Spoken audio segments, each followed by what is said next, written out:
All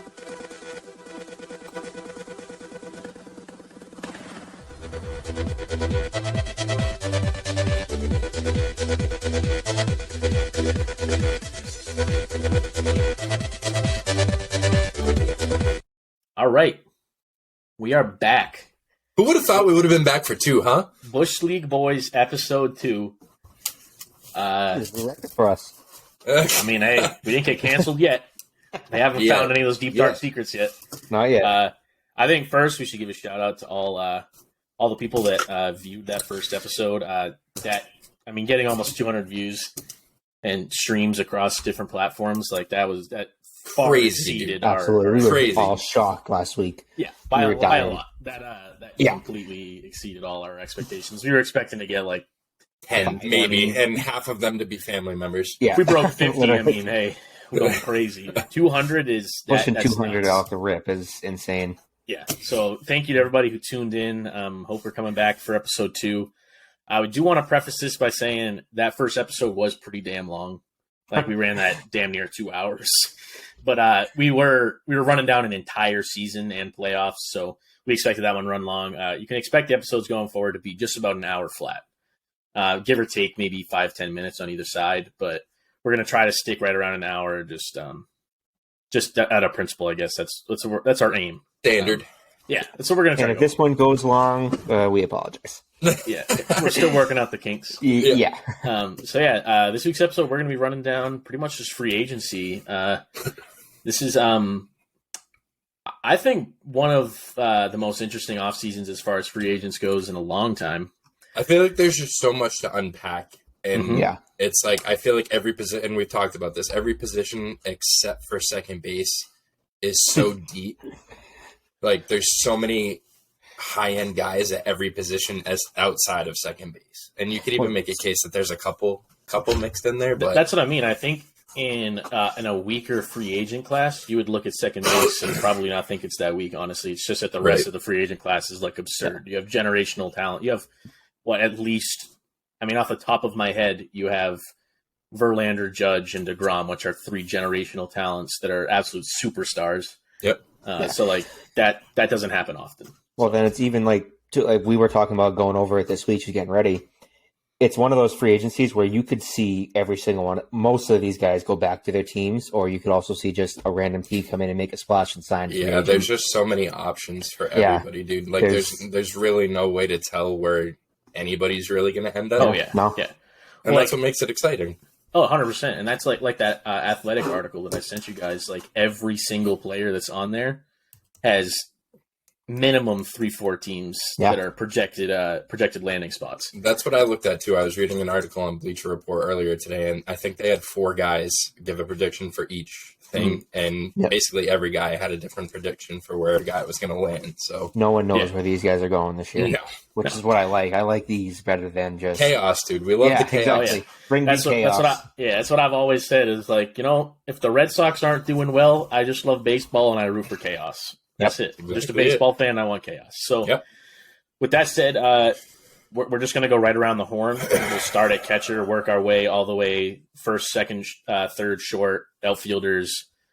We're going to try to get through that today. If we don't, we're just going to do a part 2 episode next week, and that'll cover DHs and both bullpen arms and starting pitchers. So we'll start it out with catchers. I'll let one of you guys I think we all kind of wrote down some key guys that we wanted to pinpoint on. So whatever either one of you guys want to start. I'll go first. Yeah. So first one I had was Wilson Contreras. And we talked about this one last week too. We were like, okay, the Cubs didn't get rid of Ian Happ. They didn't get rid of Contreras. So that tells me that they're probably going to try and build around those guys. And then I started reading a little bit more and I'm like, oh, well, maybe not. And then I started reading stuff on Wilson Contreras. And I feel like a place that makes absolute perfect sense for him, and you can kind of make this case for any catcher that's available, St. Louis Cardinals. That's what I have. No more Yachty. I'm like, you're looking for that next guy that's going to kind of step in there and take over that spot. And I'm like, he's a young guy. It makes perfect sense. Granted, he didn't have the best time in Chicago stats-wise, but, I mean, at this point, who's really overachieving in Chicago? So I had St. Louis, and then as kind of just like a secondary option, I had Cleveland as well. Mhm. So I had St. Louis as well. I will say now this point is going to kind of come up a lot. I think with my picks here, I think there's a good chance Houston might get him, but that rides on a lot of their guys who have elected to free agency if they bring them back or not, depending on what they have available. But honestly, Contreras is the kind of guy where, I mean, he's really like, I would say he's in the top 10% of productive catchers in the league easily. Yeah. So really, if I could see any team really, if they wanted to put anybody their, that put the needs money a down, catcher, right? yeah, he could go literally anywhere. So yeah, my two were St. Louis and Houston. Houston mainly being like if they didn't bring back Verlander, if Vasquez doesn't go back. I believe Maldonado is also a free agent. So like if they have some pieces leave and they have the available salary, I think that's a good signing for them too, and it just bolsters their lineup even more. And he's already proven to manage pitching staffs pretty well. I had him going back to the Cubs. I didn't read much about him, obviously, going into this, but I just feel like that's a guy the Cubs can't afford to lose. I feel like you have to bolster, start somewhere, throw a bag at someone, hope that you can build around them. I feel like Contreras is one of those guys where they just need to keep him, and I feel like they'll try harder to keep him. It's like 30. No, I don't even think he's that old. I thought he was 28. That was just the thing that was interesting to me was they didn't. He is 30. You're right. 30, That's okay. the thing that was interesting to me was they didn't move him at the deadline, and he's a free agent now. And from everything I've read, there hasn't been any desire to bring him back, Which is weird to me. Okay. Yeah, I agree. Okay. So, Cam, if you have the next one you want to start off, go for it. Catcher, or you want to go to move on to first? Yep. So We'll do another all our catcher, catchers I first. had Gary Sanchez. Yep. Okay. I was, after thinking about it and looking at like who needs a catcher and where I think he would be a good fit, I think Miami might take a stab at him. Go ahead. No. If you had more to add, go ahead. Go ahead. No, go ahead. Cam. Cam, I want to hear from you. This is a hot take. You need to explain yourself. So no, that pitching staff needs a catcher. Obviously, Yeah. they need someone to pitch to, and that's why I just think that they need someone who's good defensively behind the plate. Oh, I feel like Cameron, I know you did not just say that Gary Sanchez is good defensively. I know you did not. Oh shit! And like the Marlins already have Brian Stallings too, and I think Jacob Stallings. Jacob Stallings. I just mixed Brian Reynolds and Jacob Stallings together. Yeah, Jacob Stallings, I think for what they're willing to spend is probably their perfect guy right now. Yeah. But I can see him going there if they can get him for relatively cheap. Like say it gets down to February or so and he's still on the market and he really wants to go somewhere. I could see him landing there on a 1-year deal. I mean, it also helps that the National League has designated hitter spots now, too. So that's something that teams can look at. So going off the Gary Sanchez thing, I had him going to Detroit. And the reason I say that is because they have no idea what they're doing. That whole organization is absolutely in shambles. Like, absolutely no idea what's going on over there. I don't even know who their catcher was this year, if I'm being perfectly honest. Eric Haas. Sure. So I was like, okay, shitty catcher, shitty organization, kind of like a perfect match. Especially, you're not going to go out and spend a bag on a catcher right now when you know you're not anywhere near winning. So you have this catcher who's into his 30s now. Get him for like veteran minimum probably because he hit 205 this year. Dude didn't even hit his weight, and kind of be like a Pretty hard to veteran. hit his weight. Well, when you're weighing 306, but it was. It was more of just like a veteran standpoint leading a younger group. Yeah, I think I'm gonna go to bat for Gary Sanchez here for a second. One thing I will say, he is slightly injury prone. Yeah, He's had issues in the past. One thing I will say, dude's average sometimes doesn't show, but I got to imagine if you could bring the stats up for like average exit velo among catchers, the dude hits the ball hard. Yeah. And I would like, if I think he could go to a team that's not super competitive and like just light it up. Like, honestly, now that we're talking about it, if Wilson Contreras doesn't go back to Chicago, I could definitely see him going there. Because I think I think outside of Vasquez, probably, I think he's probably going to be the best bang for your buck catcher, probably on the market. You have Zunino, but his offense is so inconsistent. Very good defensively, but that's why catcher is an interesting position because you don't know what angle players organizations are going to take now that the game's evolving. Because catcher is still a position where offense comes at a premium. You're not going to find a lot of high output catchers. So that's why I think Wilson Contreras is going to get paid because he sits in that premium area where he puts out a lot better production than on most catchers. I've kind of been thinking about one of these lower end teams taking a stab on Sanchez too, and maybe trying to turn him into a first baseman because he is an absolute liability behind the plate. I think he's a perfect DH. Even if he's a DH that's going to hit for you 4 or 5 times a week and he gets a couple of days off. Like I said, I think he's the kind of guy that if he doesn't have to worry about his fielding and he can just put the time in the cage, he could hit 240, 250 and hit 30 homers and drive in 60, 70 runs. And he'll be worth his weight in gold if he does that. That's all you need out of a guy like Gary Sanchez. He's been around the game long enough. I believe when he was with the Yankees, I think he's a bit questionable as a locker room guy. But a lot of guys have issues in New York anyways. So that's kind of up in the air. Yep. All right. Sam, you got another one? Vasquez.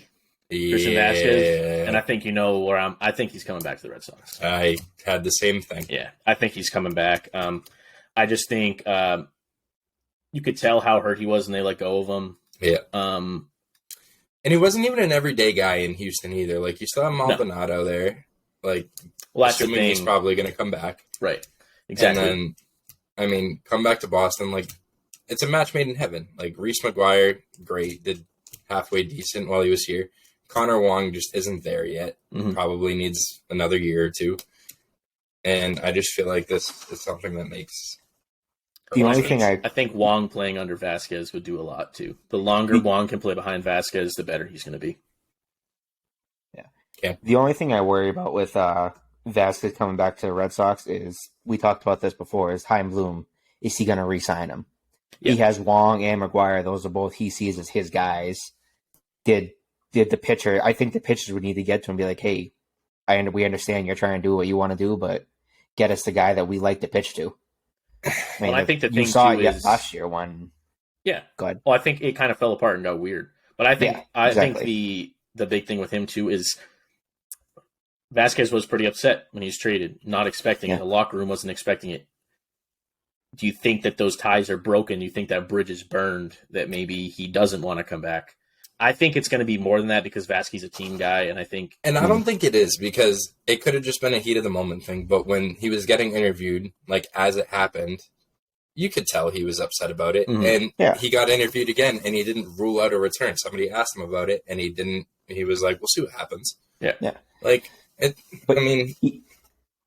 Even when he was upset, it wasn't anger. It was more so. It was shock. It looked like he was he wasn't expecting to be traded. So I don't rule it out. To get a catcher like Vasquez, I would assume he's probably going to be between the 15 to 20 mil AAV probably. Maybe get him a little bit cheaper, but I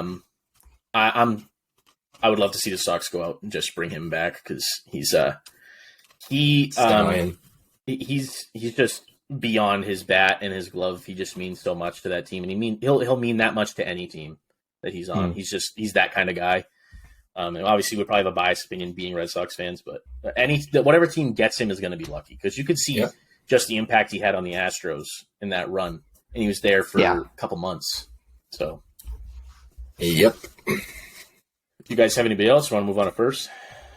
Last one I had, and I'll just go over it real quick, was just Mike Zunino. Yeah, and I had him going to Cleveland, assuming Wilson Contreras doesn't go there. Austin Hedges, not a long-term solution either. Yep. But then again, neither is Zunino. But can go over there, either serve as a DH or catch, high-power output guy. So, and they're in kind of this win-now mode where they can kind of run the Central for a little while. Mm-hmm. So I think bringing in a guy like that can kind of beef up the middle of your lineup, assuming you have all your guys come back, I think is a good move for them. And I think he he's already proven too that he can manage a pitching staff pretty well.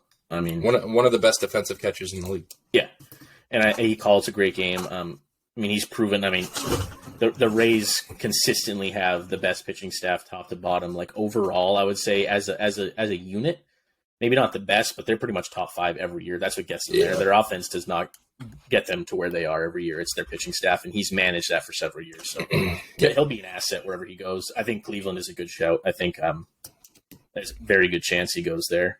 Yep. All right, move on to first baseman. Yeah. So when you guys want to throw somebody out there, you want to kick it off, Cam? Yeah, looking at Jose Abreu. After writing this down, I read a couple more reports about rumors where he might go, but I honestly think he's going to go back to the White Sox. I have that as well. Yeah, I think Chicago. I don't think they would let him go. He played his whole career there, hasn't he? Yeah, yeah. All the fireworks with him last year. I feel like Chicago would be stupid to let him go. You had Chicago too, Sam? Yeah, and I think I'll just touch on that. I think he's the guy too, similar to Christian Vasquez. I think him in that locker room, I think, means more than what he does on the field. Yeah, he's the clubhouse leader of that team. He has been for years. I think having Tim Anderson on that team without Jose Abreu could be a really big problem. Yeah. But I just think Abreu keeps a lot of that team grounded because he is for all meanings of the word, he's a veteran. So he's I know he had a bit of a down year power wise, but I think he still hit above 300, didn't he? He hit. I think he like 305. Yeah. So he's still good output season. Like, and I think so. Athletic has him going for about 17 mil AAV, and he's 35 years old. I think that's dead on. I think that's pretty good. So I had a different take on it. So I actually have him going to Houston, and I know they have Yuli Gurriel, but he's a free agent. Okay, so even better. So Abreu's going into, I think it's his age 35 year. Power numbers are way down.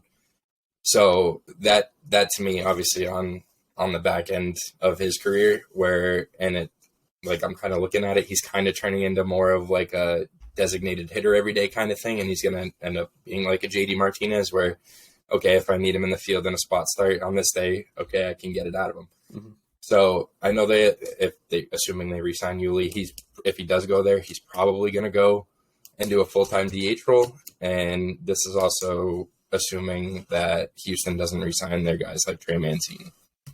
So I can see that. And I think with his power output down, I think he slots into that lineup virtually identically to Yuli Gurriel. Yeah. I mean, his defense isn't quite as good as Yuli, but like very similar style player with his power numbers down. But the thing is also like he had a down year, still drove in 75 runs, 15 homers. Like it could just be a down year. How much can you really do in that lineup when you had guys like Robert, Anderson, and Eloy missing huge chunks of the season? Like you're basically playing with scrubs. Yeah. Well, and it's not a hitter-friendly ballpark.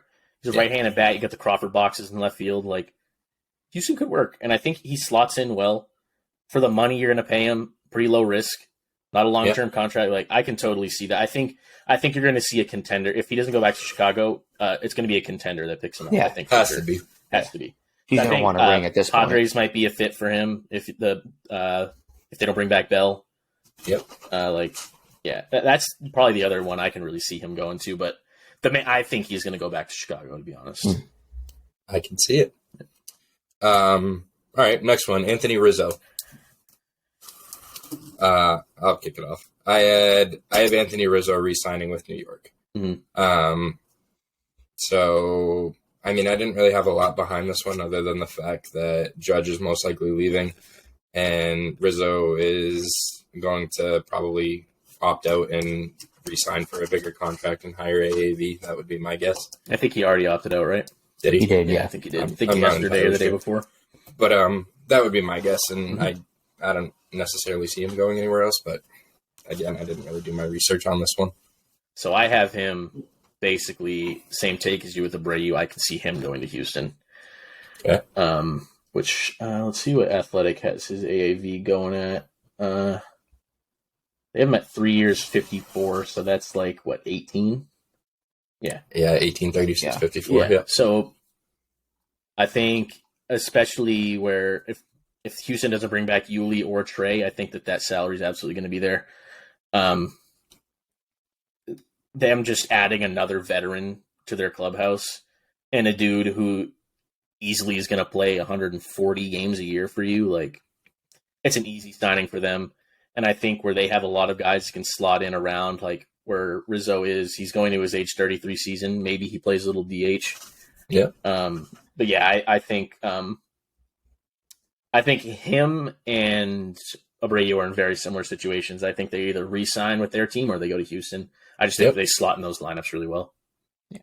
I wasn't quite sure what to do with him because I thought he was one of the ones who were outspoken about Yankees fans booing Judge.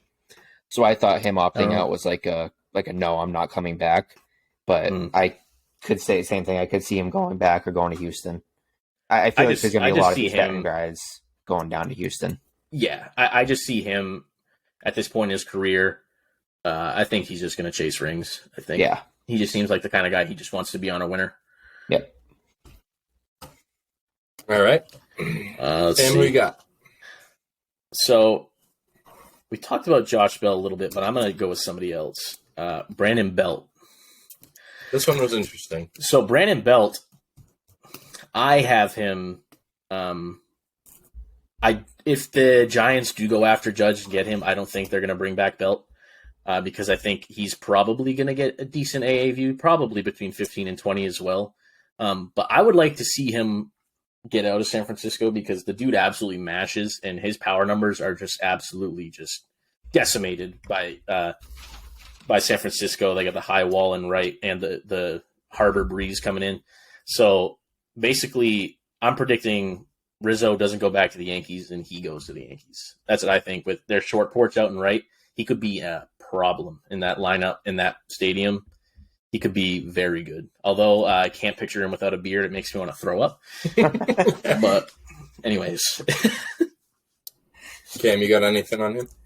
I had the Giants re-signing him. I thought there was really nowhere else he would go. So I had Belt going to the Marlins.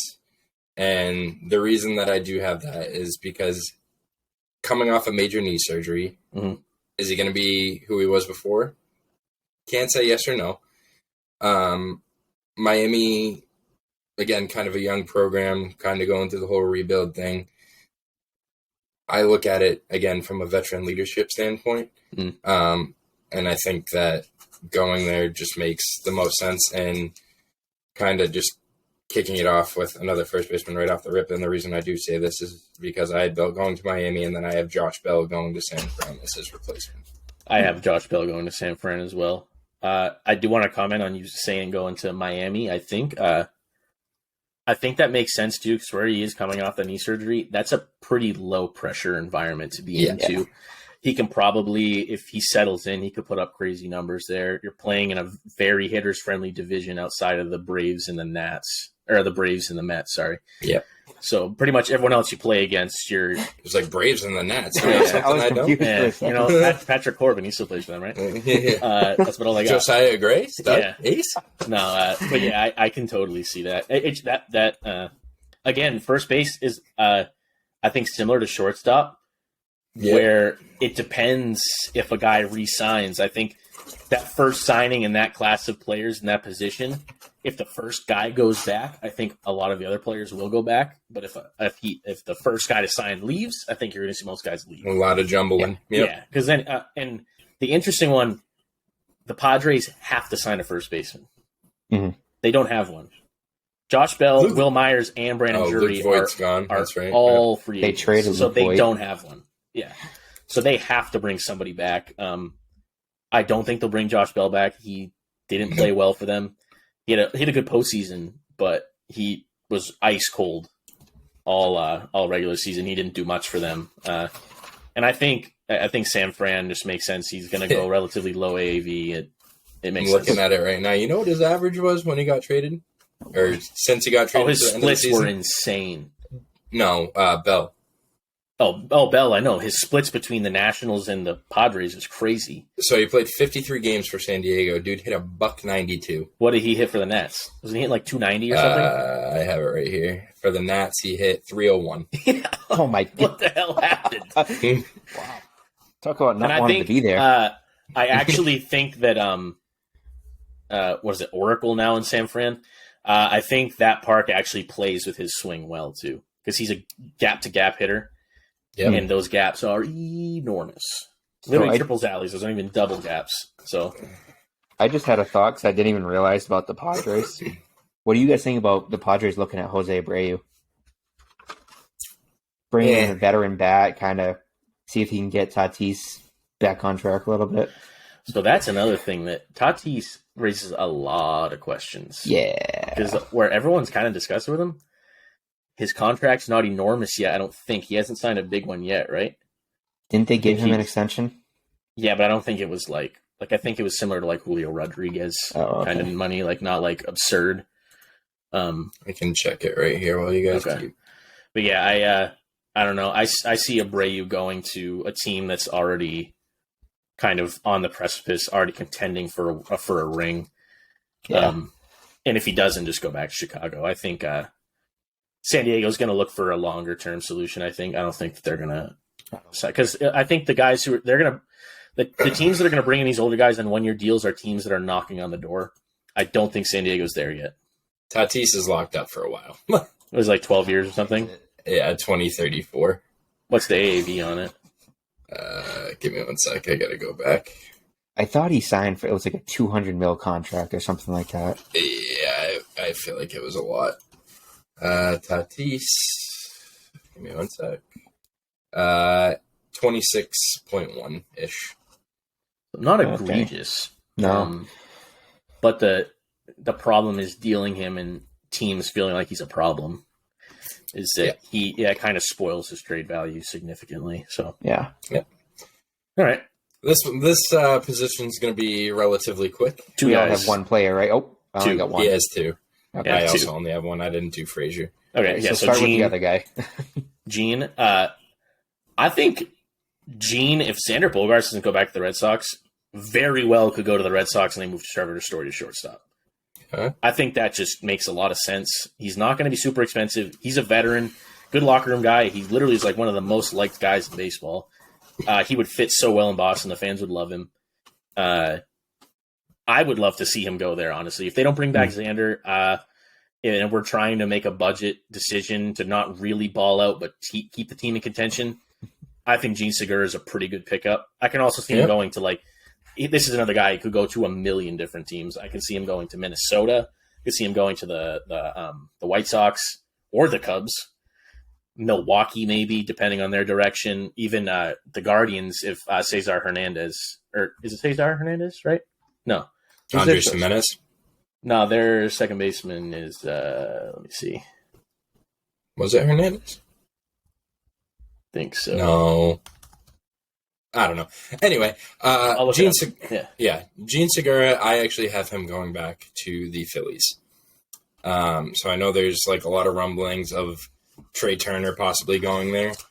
And if it does happen, then realistically Trey's probably not going. But if it doesn't work out, then I think things kind of stay relatively the same as far as Bohm at third, Bryson Stott, Gene Segura, that kind of rotation going on. So, and I love the thought of him coming to the Red Sox, assuming that he doesn't go back to the Phillies. I think he would be a great fit in Boston. But as of right now, I have Gene going to the Phillies. It hurt me to look at this, and I do also think he's coming to the Red Sox. Obviously, that means we don't re-sign Bogaerts, and that hurt me a lot to figure that out.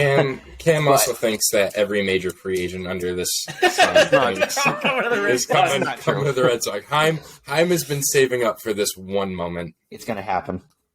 And if he doesn't do it this year, I'm done. I'm out. Sam, I know you had Adam Frazier, if you want to talk about him real quick. Oh yeah. Oh, so I was thinking Andres Gimenez, but it's Cesar Hernandez, who's a free agent from Washington. So scratch my Cleveland prediction for Gene. I think Boston is the best fit for him, but he could literally go to anybody. Frazier, I think, makes most sense, especially if they don't go out and get a guy like Trey Turner. I think he'll probably just go back to Seattle. Being a part of a team that made a run like that, the fans love like literally that whole team top to bottom. Yep. So I could just see Frazier going back to Seattle. I think that's the biggest landing spot for him. Again, he's another guy. He's not going to be super expensive. So come later in free agency, some team may be able to scoop him up pretty cheap, maybe on a 1 or 2 year deal. But I basically just see him going back to Seattle. I think that makes no sense. Cool. All right, let's move it down to the third baseline. I only got 2 guys here too. I also had 2 guys here. So first I had Pop-Tart, Justin Turner. Mm-hmm. I have him going back to LA. I feel like this is just like a marriage that is never going to separate. It's never going to divorce. I feel like he's 38 years old now. He's been there forever. Fan favorite with that red hair going on over there. Obviously 38 on a decline as well. But I feel like this is just a relationship that makes too much sense. So he'll probably come back on I think he might get a 2-year deal. But nothing more than that. Yeah, I was boring with third baseman. I also had Turner going back to the Dodgers. I think that just made too much sense for them. And Sam's over there raising his hand with the hot take. So I got him returning to the team that drafted him, the Baltimore Orioles. Oh. So I like him going back to Baltimore just because, again, I think he's probably going 1, maybe 2 years deal. Probably a 2-year deal with a 1-year opt-out is my best guess for what he's probably going to get. I think he's just that wily veteran. The dude's been around the game so long. He's played in so many big games. Like, I just think going back there with that young core, they don't have any veterans. And with a guy, he already probably has some rapport with that organization, obviously, because that's who brought him into the league. I like to see him go there, kind of just be the locker room captain, basically. Maybe not play as much, but so be kind of a captain figure. That would be my thing. Was he's not going to play third because you know who plays third base for them, right? I don't even remember. Gunnar Henderson. Oh yeah. So is he? Yeah, because they have Mateo at short, right? Yeah, they had Jorge Mateo at short. Yeah. So, granted, this is where the DH comes into a great spot. Gunnar Henderson is obviously ready for the MLB. I mean, dude came up and was an absolute electric factory. So I definitely agree with you. I can see him going to Baltimore, but like you said, it'd probably be in a situation where he's not playing as much. And that kind of just reinforces my mind that he will stay in LA because he will be the starting third baseman over there, but who knows? Yeah, I think he'd probably play a lot of DH. I think he could be their everyday DH if he goes to Baltimore, honestly. And I'm looking at, he actually had a pretty good year for his age 37 season.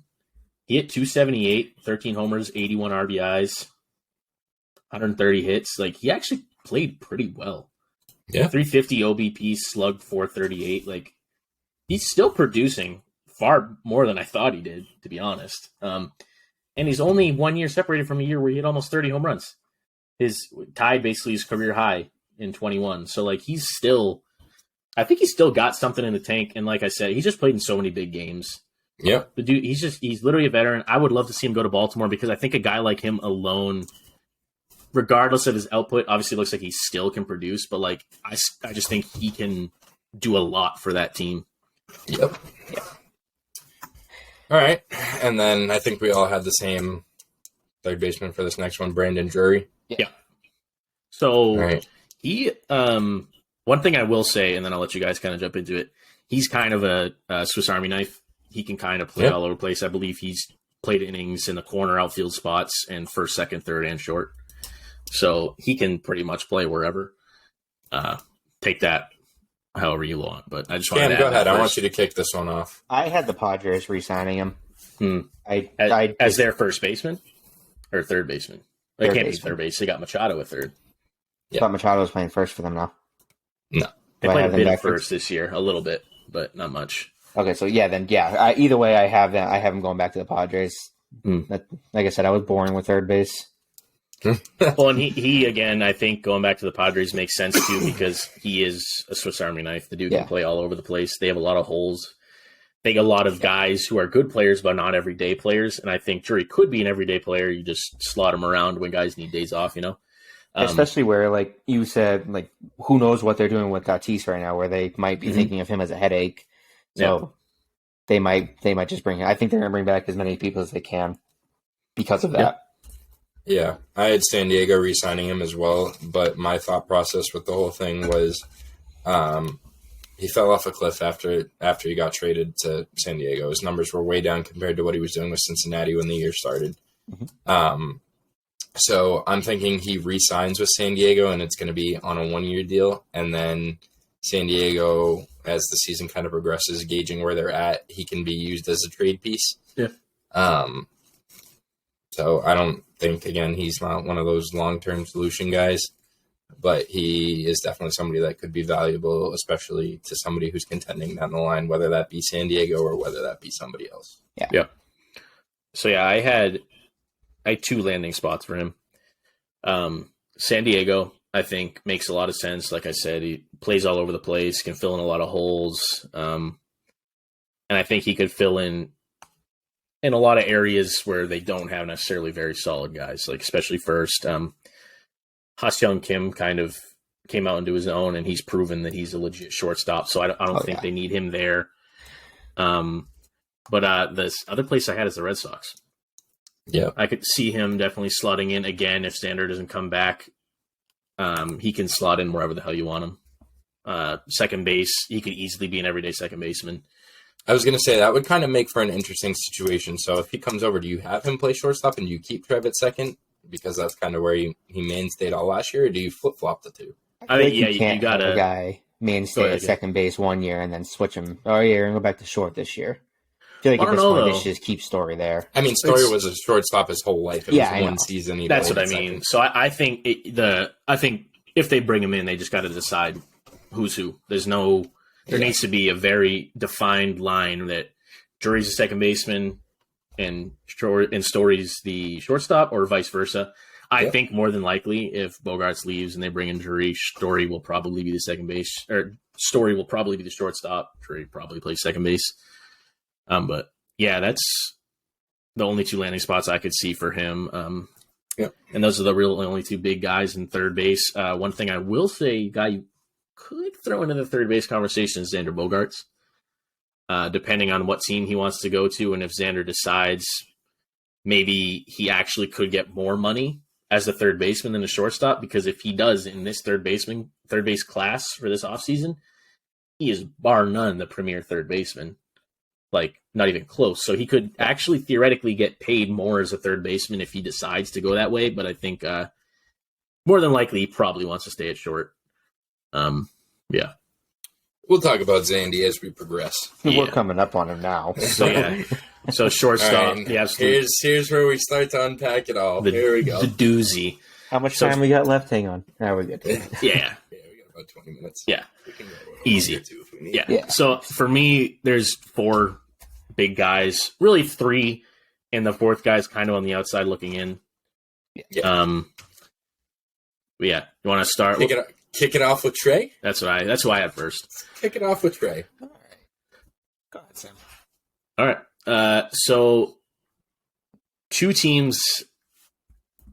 So this is a weird one because there's 2 teams I can definitely see him landing with. But these 2 teams are going to be completely dependent on what the other shortstop signed for, because I don't think that they'll be willing to spend money like he's a franchise player. I think that they're going to be closer in the $30 million a year area, not closer to 40. And those 2 teams are the Red Sox and the Mariners. Really? Yeah. So the Mariners, I think, makes the most sense. I think they just proved that they have the money and they got the cash to splash when they just threw that contract at Julio. And I think that shows that they're willing to put their money where their mouth is and make moves to try to win. And I think that based on this year, they're damn close. They're so damn close to being a premier team in the league. And I think where Trey Turner came up with the Nats, they had a rough go for a long time, and they blossomed in 2019 and grew into this team, and it was like this like cult story, like just this like crazy story that they got there and won it. I just feel like he's the type of guy that would gravitate to the situation in Seattle.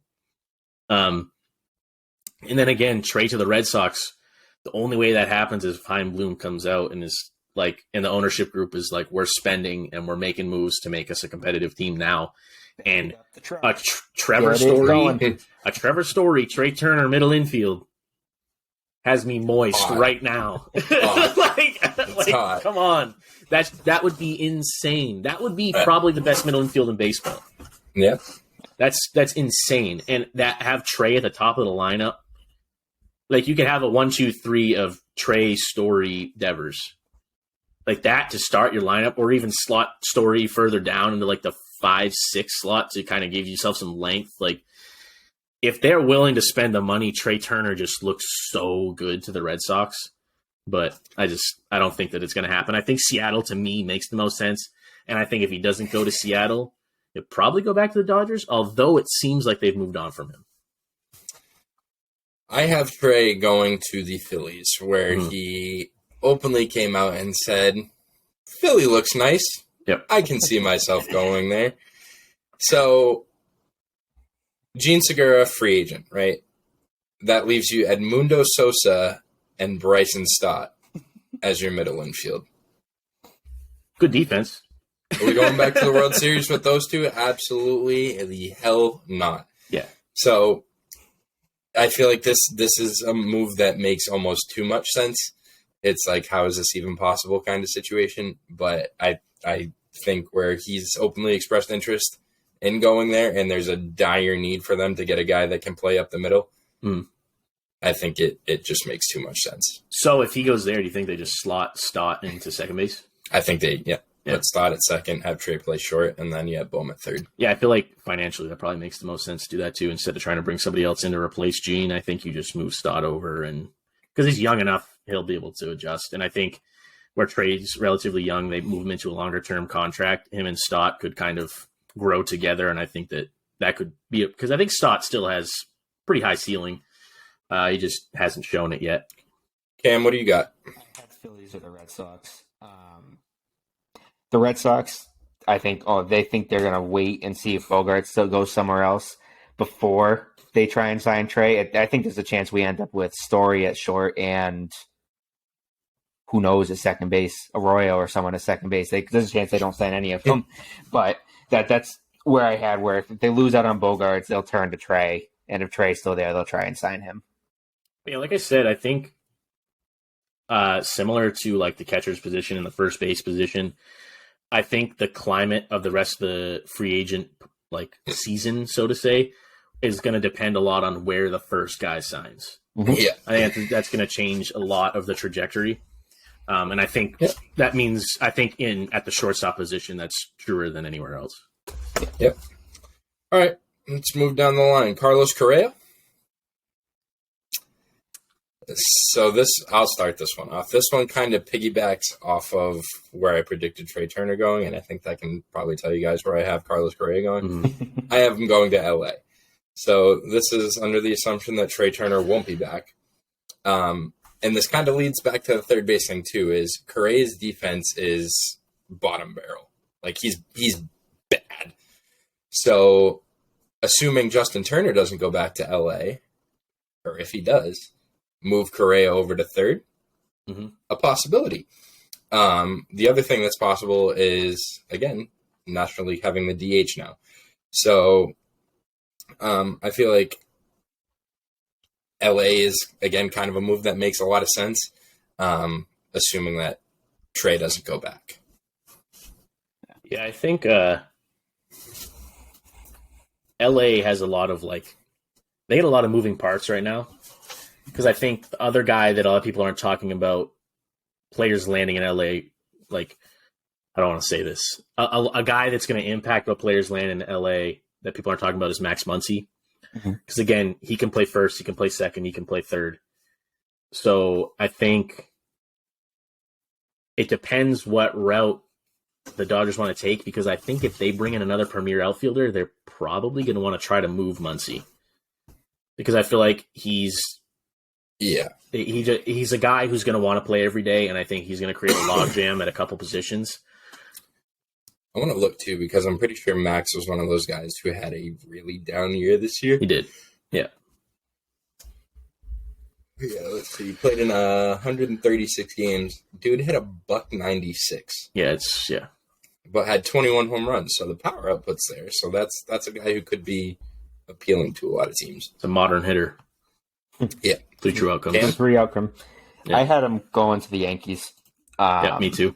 And I think that's purely going to be a signing based off of what the Red Sox do.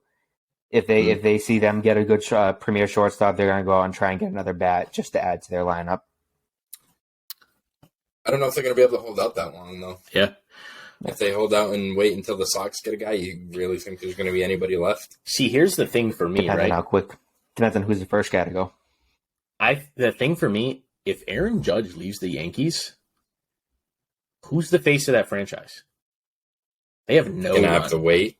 Oswald Cabrera. Garrett Cole, the guy who goes, Nestor? yeah, well, Yes, Nestor. What do you? listen. Hold on. What'd you just call him? Kermit Cole. Thank you. Not a fan of the podcast. Not a friend of the podcast. Not a friend.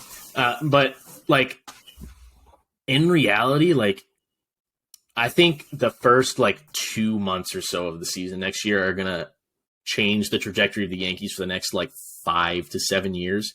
Because if Judge leaves and they're stumbling, you could see them sell the whole barn. Yeah. Because at this point, without Judge, they don't have a lot to build around. You got Trevino, you got Oswald Cabrera, you got Peraza. But other than that, you got Jason Dominguez coming up. They got young guys coming up that could be exciting, but that could also make you more compelled to kind of sell the farm. That's what I mean. And I think it might make more sense to sell the farm for more guys that are going to be coming up at the same time.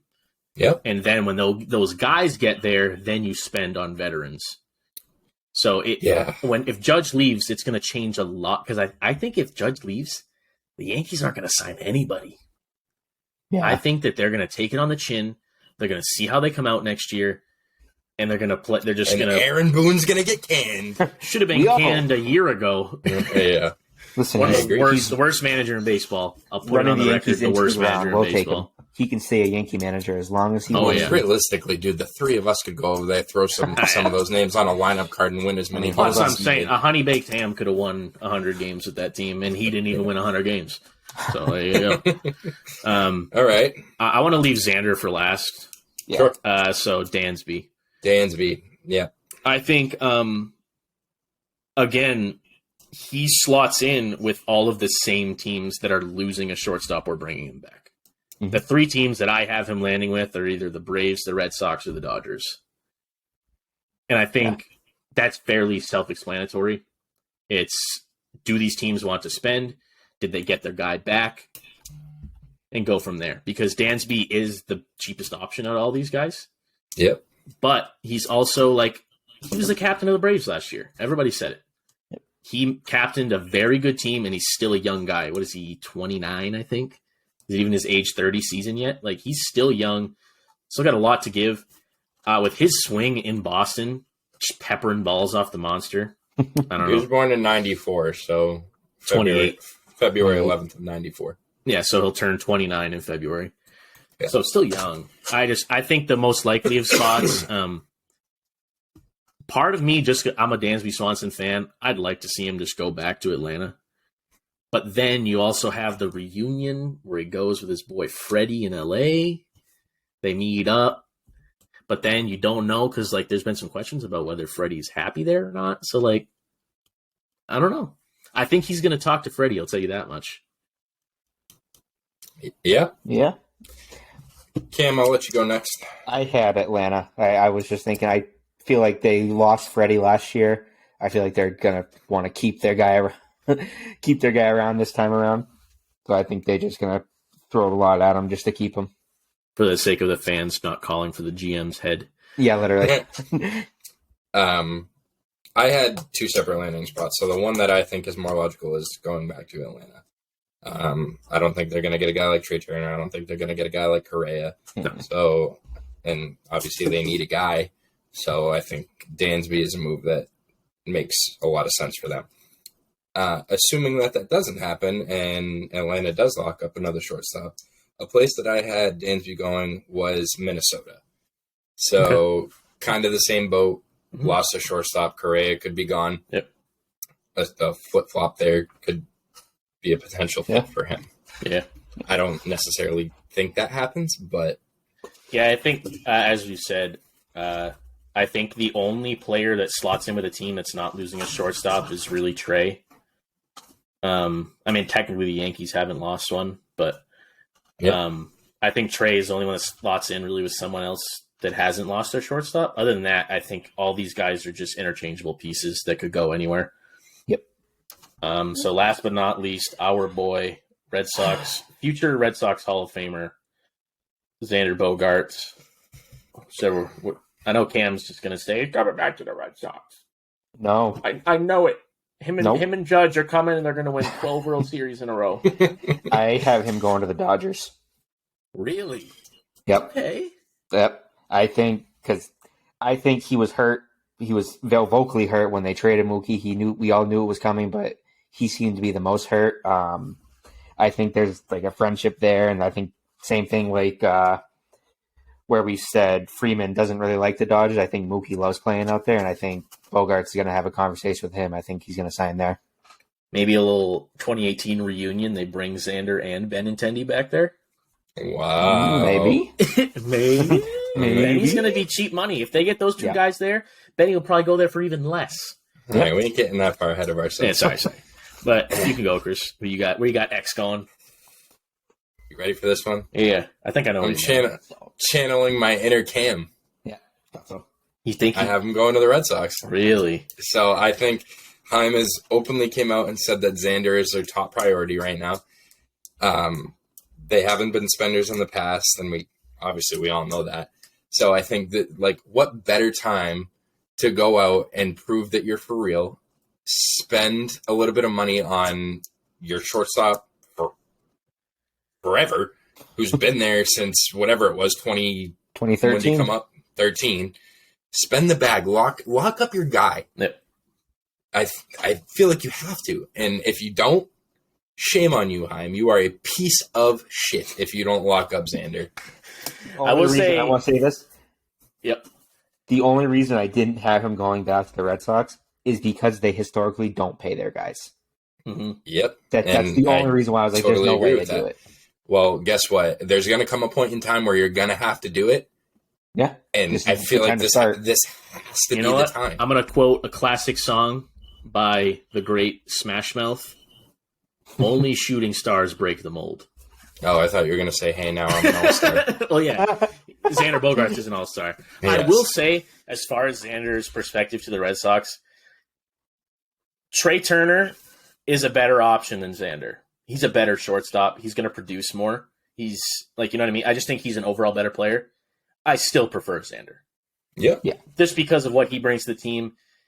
He's every Red Sox fan's favorite Red Sox. Mm-hmm. Everybody loves him. He is, and I think you're 100% right, Chris, that if Chaim puts his money where his mouth is and goes out and sign him, he's going to win so many fans back. And that alone, even if they bring Xander back and then continue to rebuild, I will be fine with that. Because, again, Xander is still young. He's already a veteran, and he's, 30? So he's already a veteran. If they can lock him up for, I think, I got to imagine he's looking for at least 7 or 8 years. And I think I'd be closer to 5, but and in that range, I think 5 to 8, I think is a safe range to be in. But yeah, I'd love to see him go back to the Red Sox, but I don't. So go ahead. I wouldn't be as I don't want to say torn about it, but if Chaim didn't come out and say Xander's our top priority this offseason, I'd be able to shake it, and I'd probably be able to be like, okay, the reality is he's going somewhere else. But don't say that a top 5 shortstop in the league is our top priority and then not expect to go out and spend a bag on him. Well, that's my problem is that Chaim hasn't done anything to make us take his word seriously. Yep, I totally agree. So, but then this could be his move. this could be his defining moment with the Red Sox, bring Xander back. Yeah. But again, I think as soon as those pieces start to fall and guys are changing homes, moving to a different locker room, I think that's gonna push the tempo a lot faster, and I think you're gonna see shortstop signing much quicker after that, and they're probably all gonna start leaving. Because I think if two of these guys go back to their team, everybody's gonna stay with their team. Yeah, absolutely. So only logical way. Right. Yeah. So I there's two plot spots I can see Xander landing in. I want the Red Sox so bad. I just don't see it. But I think Atlanta or St. Louis makes a lot of sense. Again, with guys up the middle, they don't have a hell of a lot going on for them. Yeah. Not even Paul DeYoung.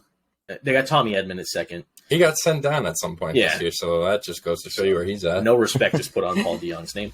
No. But yes, I think St. Louis or Atlanta adds up quite a bit better than a lot of the other landing spots. But again, it matters who stays and who leaves.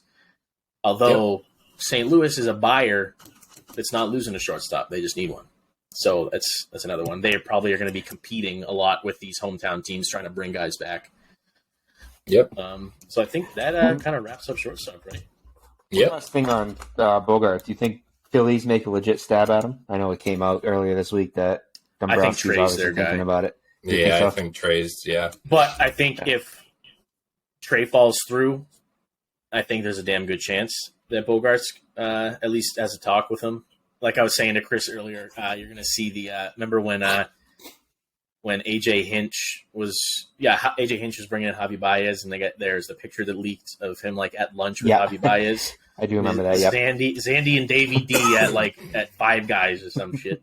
they're gonna go get a Philly cheesesteak. You're right. With the cheese whiz and everything. Probably go to a Wawa maybe. I think we can probably cover outfielders. I think, right? Yeah. All right. Yeah. So we'll leave the big one to the end. Who are some other guys that you guys have on here? We'll stay with kind of that Red Sox team. Let's go Benintendi first. Yeah. So, kind of wild card here. I have Benintendi going to the Pittsburgh Pirates. Really? I do. So, Silence here. Excuse me? So one of the main reasons here is it's a familiar relationship with Ben Cherington, right? Yep. So he's coming off a year where, and I have all this written down. I was real official with it. Coming off a year where he hit 5 home runs, right? Way down. He's only 29, a young guy, small market team going through a rebuild that's not necessarily super far away from being able to win. Could definitely be more appealing than going back to the Yankees or re-signing with the Red Sox and going to one of these big market teams. Mm-hmm.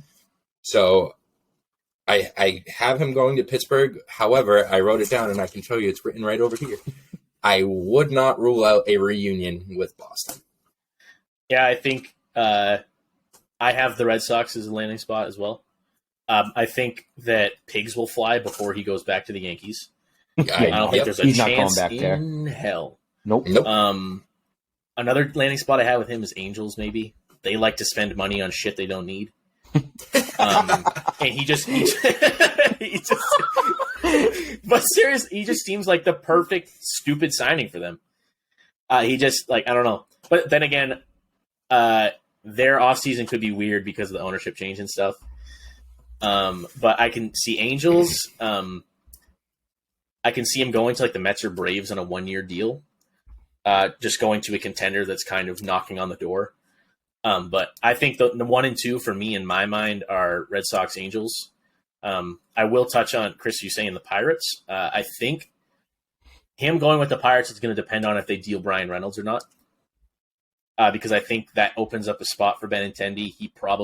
He'll be their guy, I think. Him, Oniel Cruz, and keep Brian Hayes. I think that makes a nice young core. And I think that makes more sense than them trying to keep Brian Reynolds. Because I think Brian Reynolds is at a spot where they could trade him to a contender and get some nice future pieces back. Yeah, good return on it. Yeah, so I think if they deal Reynolds, I can totally see him landing with Pittsburgh. Yeah.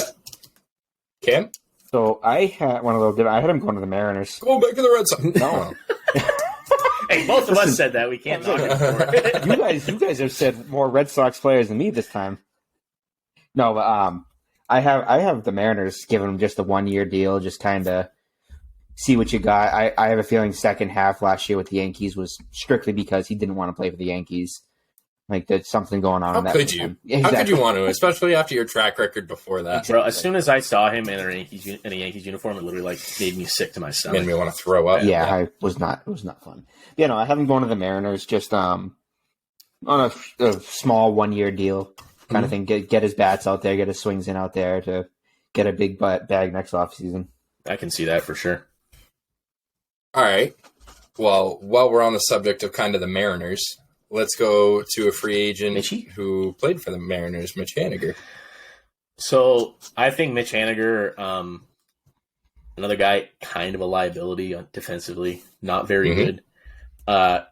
He's a guy like Gary Sanchez. If you tell this dude, like, put your glove in a safe, like, don't touch it. Lock it up, drop it in an ocean. Yeah. Spend all your money on new maple, new pine, new oak, and just work in the cages. This dude could easily hit 40 home runs in the right spot. The dude mashes. He hits the ball really hard. He's shown glimpses that he's a pure hitter. But I think that his best bet is going to a team where he can DH. I think the most logical landing spot is just back to Seattle. I think he just slots in their lineup so well. Yeah. Yes, sir. And where they have some pretty legit outfield prospects. I mean, you got Julio obviously manning the outfield, but you got Sam Haggerty has fairly legit. He's coming up, and I think he had minimal playing time last year, but I think this year he could be better. I think he just slots better as a DH to me. Yep. So I also have Haniger going back to Seattle. So his biggest thing is two biggest things, actually, are defense being one and being injury prone another. So he missed 4 months this past year with a high ankle sprain. He missed a bunch of time the year before with a ruptured nut. Fun fact, if you didn't know that, he ruptured a nut. Can I put a little side note on that? Before this year, the last decade, the Seattle Mariners had more ruptured testicles than playoff wins. Continue. Do with that what you will. Anyway, very, very injury-prone guy. So I can't imagine there's too many teams out there that are going to want to take a stab at this guy for more than like a 1 year, like minimum kind of thing. I do think he ends up getting more than that. I think he is going to go back to Seattle where he is going to get like 15 AAV, somewhere around there. So I do have him going back to Seattle, and here we go again, I would not rule out him going to Boston. Yeah. Again, you guys have said more Boston than I have. Cam, ours are just so logical and they make so much sense. Cam's like, they're getting DeGrom, they're getting Judge, they're getting Bogarts, they're getting all these. Can I make a motion that we refer to Cam as Boston Cam now? Yeah. All in favor, say aye. No, but I mean, right-handed power bat in Boston. It's great. Jumbo and especially, 2.0. I would say leaving JD is gone. I think Haniger absolutely adds up. Cam, what do you got? So after saying all that, I do actually have him going to the Red Sox. It was only a matter of time. And it was exactly in that JD kind of role where he's our DH, but if you need to put him in the outfield just to get another guy out there, a guy needs a break or something, put him out there. Yep. Yeah, say the Red Sox outfield is, I think, pretty set in stone for next year. I think you're going to see Ref Snyder probably be on the major league roster the whole season playing outfield. Absolutely. I think you're pretty much you got Verdugo, Ref Snyder, and Kike. I think that's pretty much a lock. Dear God, if we sign him, don't put him in left field. No, right. He has to play right. Yeah, please, dear God. There's no question he plays right. I don't want to watch him try and field off the wall. Oh, for sure. So we did Benintendi, Nimmo. Do you guys have any specific guys? I think Nimmo was only like the other legit guy.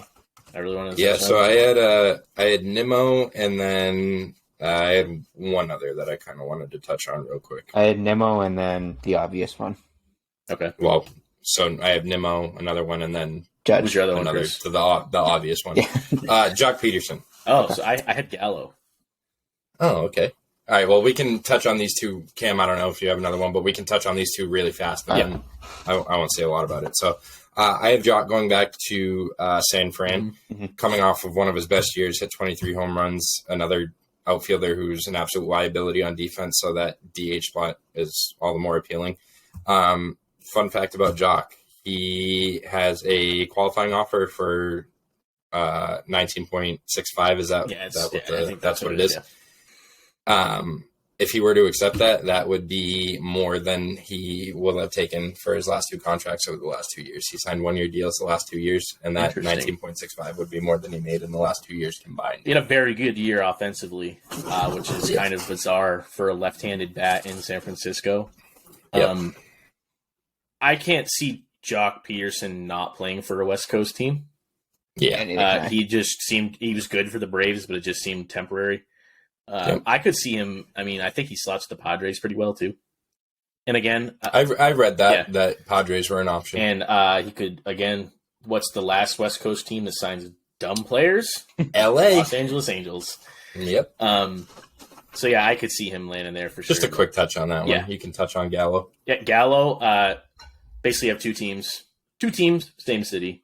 Can I just say before you go, because Yeah. I'm not going to talk about this one, I think he goes back to Texas. I have a feeling I had the same. Go back to the Rangers.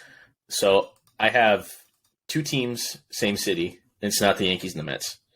I think he goes to either the Dodgers or the Angels. Again, because I think he's the perfect signing for the Angels because he's a player that they don't need. He's not going to output well. He could, right? But if the dude's not hitting 45 home runs, the fans are just going to be screaming at the top of their lungs for the GM's head. It's another signing that just makes so much sense based on what the Angels have done in the past. But yeah, and then the Dodgers, I think, just adds depth to their lineup. He can DH. Yep. He can play a little outfield. He's got a cannon. That's pretty much it. Cool. All right. So touch on one other one before we head to the biggest one. Brandon Nimmo. Mm-hmm. I'll kick it off. I have Brandon Nimmo going to the Houston Astros. Interesting. So they had Chas McCormick kind of manning that spot for a good chunk of the year, and I don't think that dude's the answer. Dude hit 245 and struck out about 1 out of every 3 at bats. So that dude essentially got carried to a World Series. Here you go. Nimmo's just a guy who gets on base. He was struggling in New York for a while when he was playing the corner outfield spots, and then they shifted him over to center, struggled a little bit, and then over the last couple of years, dude's absolutely turned it on and has become a plus defender, which is kind of strange to me. But he's a guy that can literally slot basically anywhere in your lineup and be productive. So he can lead off for you and kind of get on base for those Altuves, the Bregmans, the Jordans, or he can be a guy that you put towards the bottom and flip the top for the Altuves and the Bregmans. So that's where I have him going. I have Houston. Who you got, Kim? I am going to the Yankees. I feel like they're going to be losing Judge. Obviously, center not right, but they're losing Judge. I just feel like they need to get guys in the outfield. I feel like Nimmo fits into their lineup well, more so down the bottom of the order than closer to the top, but that's where I had him going. One thing I will say, I corrected Chris on this earlier. They're advertising Judge as a right fielder. He played 70 games in center field last year. Yeah, I did. But he shifted over once they brought in Bader, which I think they have Bader for another year. So they do. I think Nimmo slots in really well with the Phillies. I think he fits in that lineup pretty good. I think you can. Bryce probably comes back and plays defense next year. Personally, I'd rather Bryce in the field than Schwarber.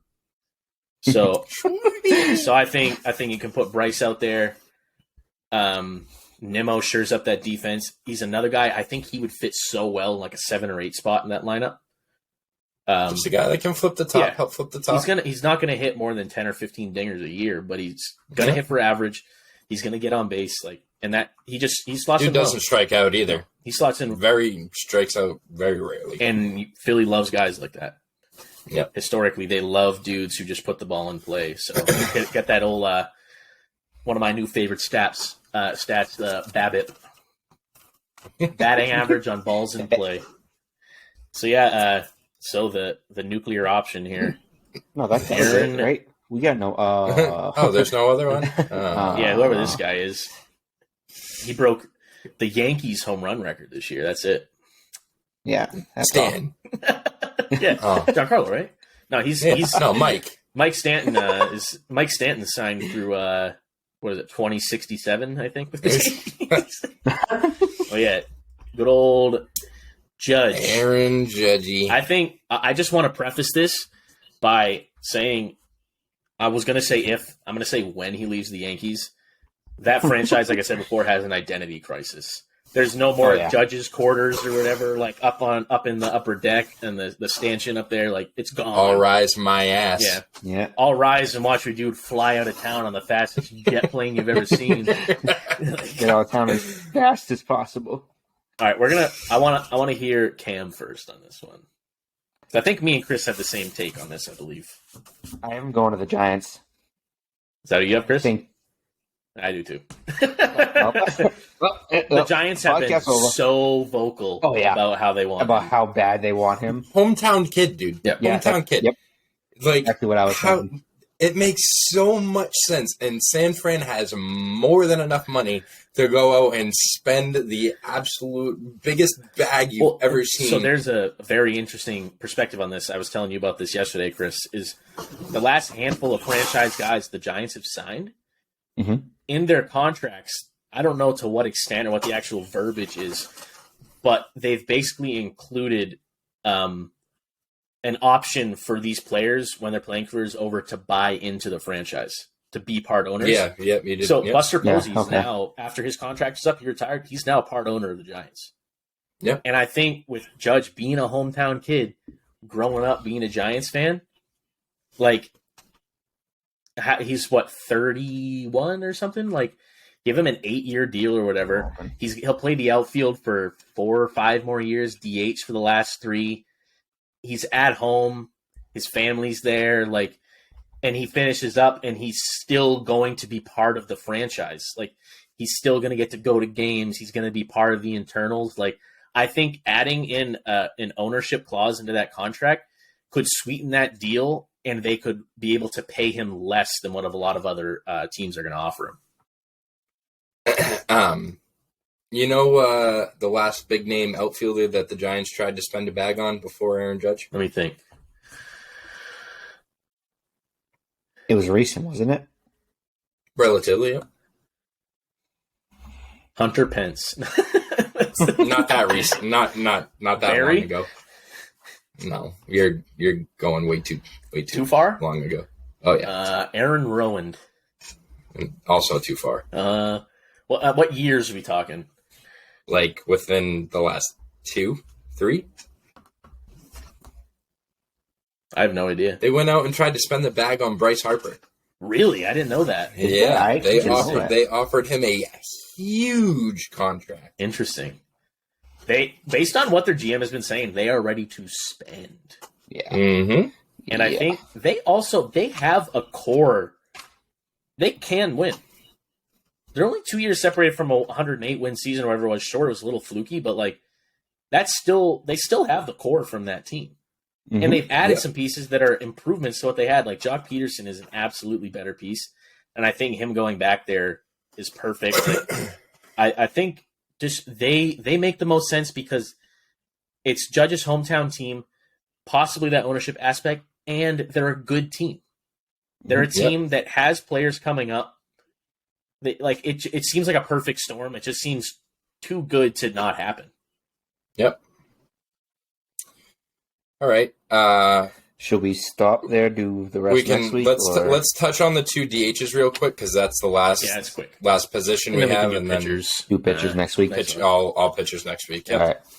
So the 2 DHs I want to touch on are JD and Trey Mancini. I don't know if you guys have anything different. I had Michael Brantley as one as well. I had a thought about Nelson Cruz, but that's okay. Okay. Did you guys have JD written on this? Yes. All right. So we'll kick it off with JD. So I have JD going to the Cleveland Guardians. Whoa! Just got our podcast canceled. No, I had it right. Oh, sorry. Anyway, The Cleveland Guardians. Yeah, we'll leave it at that. Cleveland Guardians. So Franmil Reyes was serving as their DH for a good amount of the year. Dude hit 213. Yeah. 3 true outcome player. I mean, definitively. JD would just be a massive outcome. He's going to be a DH wherever he goes. He's not going to play the field ever again unless it's in an absolute pinch. So JD a la Nelson Cruz. So I think Cleveland is a place that makes a lot of sense for him. Yeah. You don't see him being a full-time left fielder anywhere?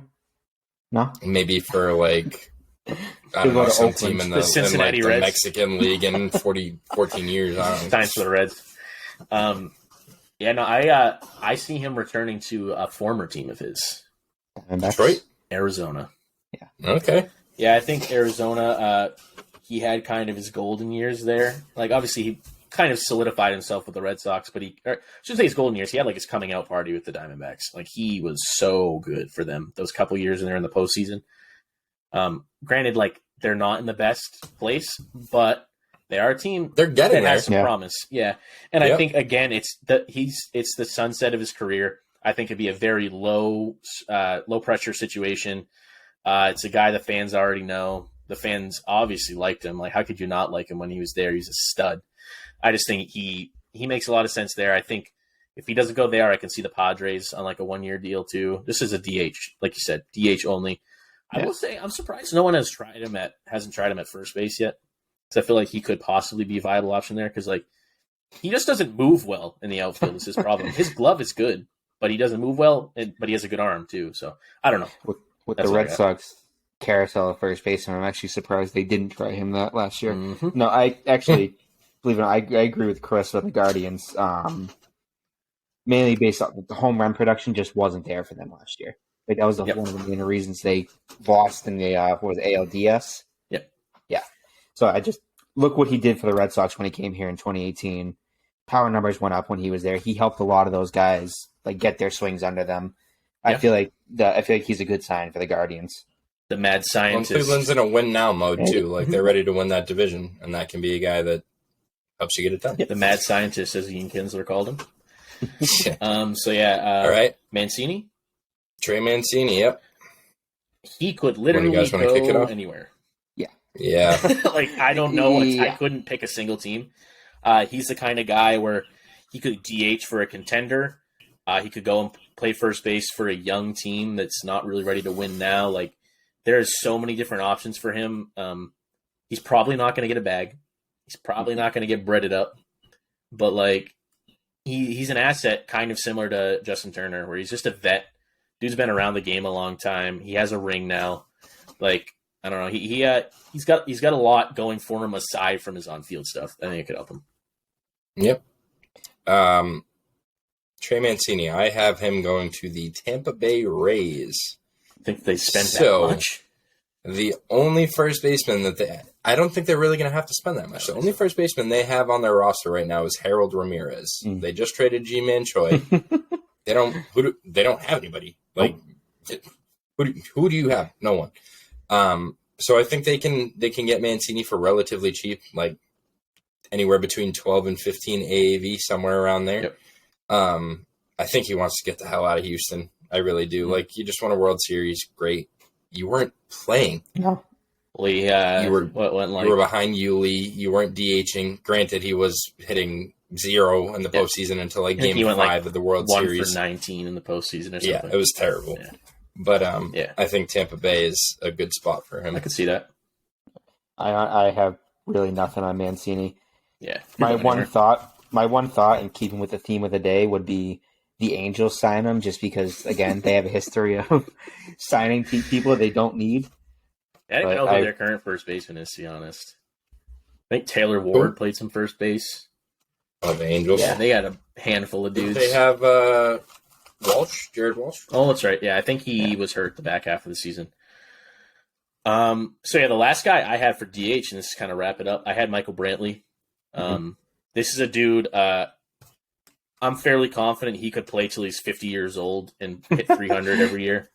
because he doesn't have a high output. Like he's not slugging. His OPS is not going to be crazy, but like he gets on base. He's going to hit knocks. He hits the ball the other way really well.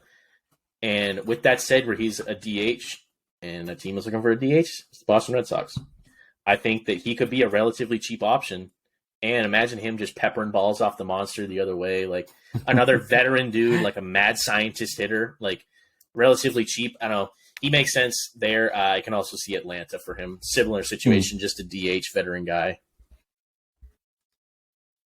I honestly, Did you have anything on him, Kim? I stopped at Nelson Cruz, and then I didn't go farther than him. So I did have Brantley written down. I'll just touch on it real quick. I have him going to Milwaukee. Okay. I can see that. So I put Milwaukee, and I'm like, are they in a rebuild? Are they not in a rebuild? What's their identity? What are they trying to do? So they have Yelich, they have Kutch, they have Garrett Mitchell, who's coming up, Tyrone Taylor, Renfroe. So they have guys, but is Garrett Mitchell really ready? Kutch is obviously on the back end. Kutch is a free agent, actually. Is he? Okay, so Kutch probably gone. Yelich way down this year compared to what he was. He's another guy Tyrone that Taylor could bounce back. So right, but Tyrone Taylor, another guy who was way down. So yeah, I can see that. I feel like just another veteran guy in there is for sure a good thing for them. Absolutely. And Nelly, Kim, tell me about Nelly. So I thought about this a little bit. I could see him going to the Marlins on just a 1-year deal, end it down there. That Marlins try and build just a little culture down there with their young players, bringing a veteran guy, just kind of get his swings in, get out. I could totally see that. That was all I had about him. Yeah, definitely DH guy slots in. He's another guy like at the end of the off season, if a team's just looking for a bat, he's a guy that could go somewhere for like veteran minimum. Yeah. Again, he's another guy like he's not going to be looking for a ton of money. Dude's made his money. He's just going to want to go to a spot where it just seems right. That was exactly my thought. And he doesn't strike me as the guy who's like, I gotta win now kind of thing. I think he'd like to go to. He's been through that. Yeah. With the Rangers, that whole reign. I'm sure they didn't win rings, but yeah, I think so. Yeah, that pretty much wraps up all our position players. So next week we're gonna run down pitchers. So we'll do starting pitchers, bullpen arms. And we can probably figure out something else to throw in there. I don't think that'll take. We could cover some if anybody signs over the next week too. Yeah, we could talk about actually some of the signings that have already happened that we didn't get to touch on today too. Yeah, so, like Robert Suarez and is it Anderson? Jose Urania, Nick Anderson. Yeah. So we can touch on those guys. But who's the guy that Nightingale tweeted about? It wasn't Nick Anderson. Nick Martinez. Martinez. He got the boob bum and said Martinez instead of Nick Anderson. But, all right, that's been episode 2 of the Bush League Boys. So we'll be back same time Monday of next week. So we will see you then. Drop any comments below if there's some stuff you want us to touch on, any recommendations, whatever. It's been the Bush League Boys. Peace.